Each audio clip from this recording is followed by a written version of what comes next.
உக்கிர தெய்வங்களில் மிகவும் முக்கியமான தெய்வமாக கருதப்படுவள்தான் வராகி அம்மன். வராகி அம்மனை வழிபாடு செய்வதற்கு உகந்த திதியாக பஞ்சமி திதி திகழ்கிறது என்று நம் அனைவருக்குமே தெரிந்த விஷயம்தான். தேய்பிறை பஞ்சமியைப் போலவே வளர்பிறை பஞ்சமியும் மிகவும் சிறப்பு வாய்ந்த பஞ்சமியாகவே திகழ்கிறது. அன்றைய தினத்தில் கண்டிப்பான முறையில் நம் வராகி அம்மனை வழிபாடு செய்யும் பொழுது நமக்கு பலவிதமான நன்மைகள் உண்டாகும். அந்த வகையில் பணவரவை அதிகரிப்பதற்கும் பணவரவில் இருக்கக்கூடிய தடைகளை விலக்குவதற்கும் உதவக்கூடிய ஒரு பரிகாரத்தை பற்றி தான் இந்த வீடியோவில் பார்க்க போகிறோம். வராகி அம்மனை வழிபாடு செய்பவர்கள் கண்டிப்பான முறையில் பஞ்சமி தினத்தன்று விரதம் இருந்து வழிபாடு செய்வார்கள். விரதம் இருக்க இயலாதவர்கள் கூட அசைவத்தை தவிர்த்து சைவ உணவை உண்பார்கள். பலரும் அருகில் இருக்கக்கூடிய வராகி அம்மனின் ஆலயத்திற்கு சென்று வராகி அம்மனுக்கு தீபம் ஏற்றி வழிபாடு செய்வார்கள். அருகில் ஆலயம் இல்லாதவர்கள் வீட்டில் வராகி அம்மன் சிலை இருக்கும் பட்சத்தில் அதற்கு அபிஷேகம் செய்து வழிபாடு செய்யலாம். தீபத்தை மட்டுமாவது ஏற்றி வைத்து அந்த தீப சுடரொளியை வராகி அம்மனாக நினைத்தும் வழிபாடு செய்யலாம்.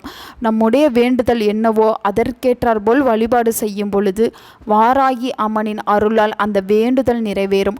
அந்த வகையில் வைகாசி மாதத்தின் வளர்பிறை பஞ்சமி என்பது சனிக்கிழமையோடு சேர்ந்து மே மாதத்தின் கடைசி நாளான 31ஆம் தேதி, அதாவது இன்று வந்திருக்கிறது. இந்த நாளில் நம்முடைய கஷ்டங்கள் அனைத்தும் நீங்கி சிறப்பான வாழ்க்கை வாழ்வதற்கு ஒரு எளிமையான ஆரத்தி வழிபாட்டை மட்டும் செய்தால் போதும். வராகி அம்மனின் மனம் மகிழ்ந்து நமக்கு அனைத்து விதமான நன்மைகளும் அருள்வாள். அந்த ஆரத்தி வழிபாட்டை மே மாதம் 31ஆம் தேதி இரவு படுக்க செல்வதற்கு முன்பாக செய்ய வேண்டும் என்பது குறிப்பிடத்தக்கது. இதற்கு தேவையான முக்கிய ஒரு பொருள் கற்பூரவள்ளி இலை. எப்படி துளசி இலையில் மகாலட்சுமி வாசம் செய்கிறாரோ அதே போல தான் இந்த கற்பூரவள்ளி இலையிலையும் மகாலட்சுமி வாசம் செய்கிறார். கற்பூரவள்ளி இலைக்கு அதிகப்படியான மருத்துவ குணமும் இருக்கிறது. அப்படிப்பட்ட கற்பூரவள்ளி இலையை மாலை 6 மணிக்கு முன்பாகவே செடியிலிருந்து 5 இலைகள் என்ற வீதம் பறித்து தண்ணீர் ஊற்றி கழுவி சுத்தம் செய்து வைத்து கொள்ள வேண்டும். இரவு படுக்க செல்வதற்கு முன்பாக ஒரு தாம்பலத்தட்டை எடுத்து அதில் 5 இலைகளையும் வைத்து ஒவ்வொரு இலையின் மீதும் மொட்டு உடையாத நல்ல கிராம்பாக 1 கிராம்பை வைத்து அதற்கு மேல் ஒரு துண்டு பச்சை கற்பூரத்தையும் வைக்க வேண்டும்.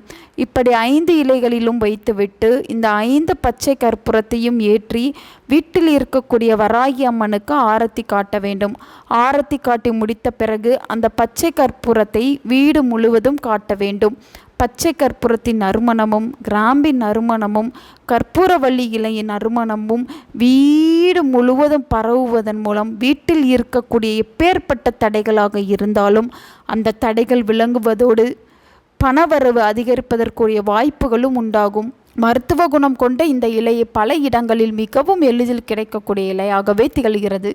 இந்த இலையை பயன்படுத்தி நம் வீட்டில் இருக்கக்கூடிய அனைத்து விதமான தடைகளையும் எதிர்மறை ஆற்றல்களையும் விலக்கி சுகமான வாழ்க்கையை வாழ்வோம்.